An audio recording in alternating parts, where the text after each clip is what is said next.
નમસ્કાર. આજના આ વિશ્લેષણમાં આપણે એક એવી વાત સમજવાના છીએ જે આપણા બધાના જીવન સાથે સીધી જોડાયેલી છે. એ છે સફળ સંબંધોનો આંતરિક માર્ગ. આપણે ઘણીવાર એવું માની લઈએ છીએ કે સંબંધો સુધારવા માટે સામેવાળી વ્યક્તિમાં કે બહારની દુનિયામાં ફેરફાર કરવાની જરૂર છે, પણ હકીકત કંઈક અલગ જ છે. સંબંધોની અસલી શરૂઆત ક્યાંક બીજેથી જ થાય છે, બિલકુલ આપણી અંદરથી. ક્યારે એવો વિચાર આવ્યો છે કે શા માટે કેટલાક લોકોના સંબંધો એકદમ સહેલાઈથી કોઈપણ જાતના પ્રયત્ન વગર સફળ થઈ જાય છે, જ્યારે કેટલાક સંબંધોમાં સતત સંઘર્ષ ચાલતો જ રહે છે? આ એક એવો પાયાનો પ્રશ્ન છે જે આપણને એક અદ્ભુત દાર્શનિક સફર પર લઈ જશે. ખરેખર, આ કોઈ નસીબ કે જાદુની વાત નથી. તેની પાછળ એક બહુ જ રસપ્રદ વિજ્ઞાન અને આપણી માનસિકતા કામ કરે છે. તો ચાલો મૂળભૂત સ્ત્રોતો દ્વારા આ વાતને ઊંડાણથી સમજીએ.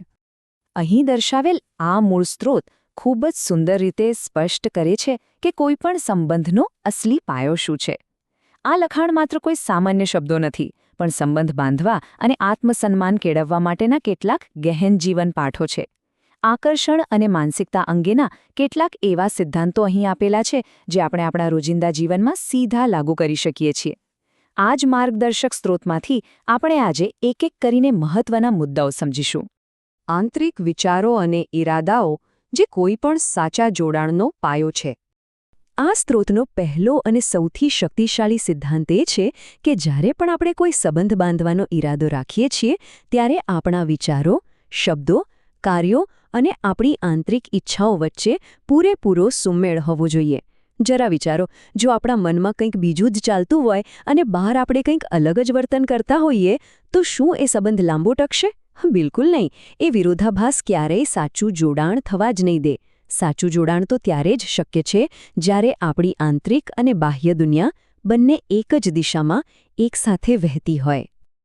સ્વપ્રેમ આ એક મૂળભૂત જરૂરિયાત છે. આ બિલકુલ એક ભરેલા કપમાંથી કંઈક રેડવા જેવી વાત છે. અહીં એક બહુ જ ઊંડી વાત સમજાવવામાં આવી છે. પોતાના માટે કામ કરો. જ્યાં સુધી પોતાની જાતને પૂરી ન ભરો, ત્યાં સુધી અન્યને આપવા જેવું કંઈ હશે નહીં. આ માત્ર એક સરસ મજાનો સુવિચાર નથી, પણ આ એક બહુ મોટી વાસ્તવિકતા છે. આપણી પાસે જે હોય તે જ આપણે અન્યને આપી શકીએ, ખરું ને?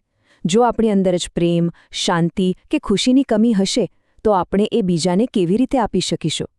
એટલે જ સૌથી પહેલાં સંપૂર્ણતા પોતાની અંદર લાવવી પડે છે. આખી પ્રક્રિયા ખરેખર બહુ સીધી છે અને તે કાર્યકારણના નિયમ પર ચાલે છે. પગલું પહેલું છે પોતાની જાત સાથે પ્રેમ અને આદરપૂર્વક વર્તવું. અને પગલું બીજું, જ્યારે આપણે ખુદને આદર આપીએ છીએ, ત્યારે પરિણામ સ્વરૂપ આપણે એવા જ લોકોને જીવનમાં આકર્ષિત કરીએ છીએ જે આપણને સમાન પ્રેમ અને આદર આપે છે. જો આપણે જ ખુદનો આદર ન કરીએ, તો પછી દુનિયા પાસે કેવી રીતે એવી આશા રાખી શકાય કે તે આપણો આદર કરશે? આપણે આપણી જાત માટે જે ધોરણો નક્કી કરીએ છીએ, દુનિયા પણ બરાબર એ જ ધોરણો મુજબ આપણી સાથે વર્તે છે. હવે આવે છે આકર્ષણનો નિયમ. આપણી આંતરિક સ્થિતિઓ વાસ્તવિકતાને કેવી રીતે આકાર આપે છે તે જોઈએ. આપણે આ બે વિપરીત પરિસ્થિતિઓનો વિચાર કરીએ. એક તરફ છે સ્વ-અણગમો, એટલે કે પોતાની જાત પ્રત્યે જ અણગમો હોવો. જ્યારે આવું થાય છે, ત્યારે આપણે પ્રેમના મૂળ સ્ત્રોતને જ રોકી દઈએ છીએ અને એવી નકારાત્મક લાગણીઓ પેદા કરતા લોકો અને સંજોગોને આપણા જીવનમાં આમંત્રણ આપીએ છીએ. હવે બીજી તરફની સ્થિતિ જુઓ. જો આપણે આપણી અંદર રહેલી સારી બાબતો અને ગુણો પર ધ્યાન કેન્દ્રિત કરીએ, તો આકર્ષણનો નિયમ આપણી એ ઉજ્જવળ બાજુઓના દર્શન કરાવે છે અને તેને વધુ શક્તિશાળી બનાવે છે. આ બે પસંદગીઓ વચ્ચેનો તફાવત વાસ્તવિક દુનિયામાં તાત્કાલિક અને સ્પષ્ટ પરિણામો લાવે છે. સફળ સંબંધોનું રહસ્ય અને આંતરવ્યક્તિત્વ ગતિશીલતાનું યોગ્ય સંચાલન. તો સૌથી મહત્વની વાત એ છે કે આ બધાને રોજિંદા જીવનમાં કેવી રીતે ઉતારવું.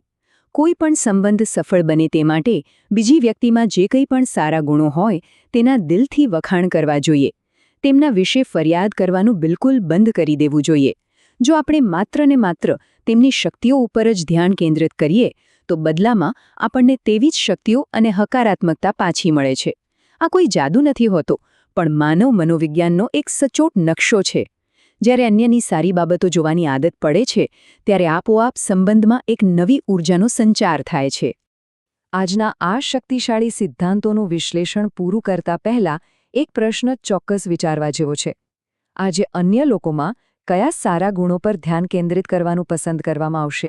આસપાસના લોકોની શક્તિઓ જોવાનું આજથી બલકે અત્યારથી જ શરૂ કરી શકાય છે, કારણ કે આંતરિક બદલાવથી શરૂ થતો આ નાનકડો માર્ગ આપણા બાહ્ય સંબંધોને સંપૂર્ણપણે એક નવું રૂપ આપી શકે છે.